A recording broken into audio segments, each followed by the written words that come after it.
Je m'appelle Eva Palour et je suis en quatrième année à Objectif 3D. Moi, je m'appelle Bastien Bonne. Donc salut, moi c'est Anthony. Je suis Kevin Ea. Moi c'est Brian Josephi, game et level designer sur Wildlife. Moi c'est Maëlys Bolu, j'étais animatrice sur Wildlife.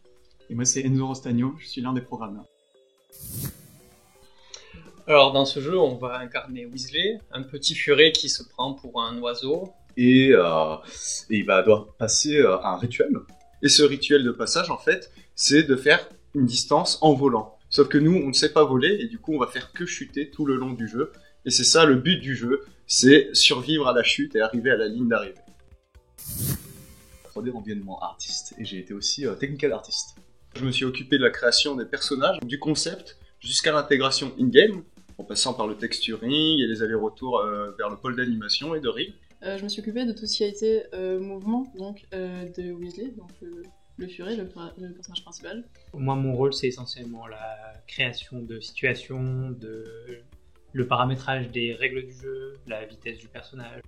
Moi je me suis occupé de la programmation gameplay, surtout liée à la partie runner. Donc c'est toute la phase où on court et on saute sur la piste. Il faut savoir qu'au début, on avait des contraintes de jeu, donc c'était forcément un runner en vue FPS, et nous, on devait essayer de chercher un petit peu dans quel contexte ça allait se dérouler. Donc on a fait ce qu'on appelle un brainstorming. Que suite aux réunions de pré-prod, il y a eu ce thème de la jungle et du rite de passage qui a été proposé. Et nous, par-dessus, on est venu chercher quelque chose d'un petit peu déjanté, parce que ça nous paraissait être un jeu très, très rapide et très nerveux. On a commencé par la pré-production, donc qui concerne. Donc on a essayé de faire des concept art pour avoir donc l'ambiance du jeu. Une fois que j'ai vu les premiers concept art de mes graphistes, c'est là que je me suis dit que je pouvais pousser bien plus loin finalement et essayer de me rapprocher de quelque chose de plus organique que ce que j'avais auparavant. Ça a duré un bon moment, il y a eu beaucoup de recherches sur l'environnement. Au niveau des textures et de l'achat graphique qu'on avait déjà choisi avant. C'est dès qu'on a eu vraiment des concepts et des choses concrètes qu'on a commencé à modéliser.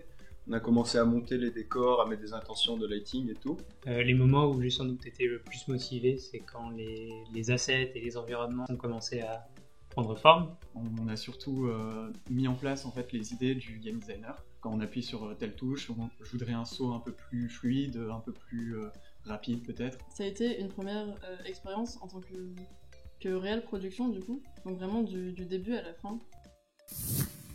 Si j'ai bien un conseil à donner, du coup, c'est de bien prendre son temps pendant la pré-production. Bien faire attention à travailler en fait correctement et donc à respecter toutes les procédures en fait qu'on a mis en place. Ne pas hésiter à bien communiquer avec du coup tous les différents corps de métier pour être vraiment sûr en fait du travail qu'on va fournir et de ce qui a été demandé. D'être curieux, de pas s'intéresser qu'aux jeux vidéo, mais de s'intéresser à tout ce qui l'entoure, que ce soit des films, des séries, la nature, l'architecture. Tout est bon à prendre, vraiment tout est bon à prendre, il faut juste s'intéresser. Et de ne pas avoir peur d'essayer de nouvelles choses aussi, de se dire qu'on va nous juger ou pas être assez bon, il faut tester, de toute façon c'est en apprenant et en se trompant qu'on finit par y arriver. Wild Dive!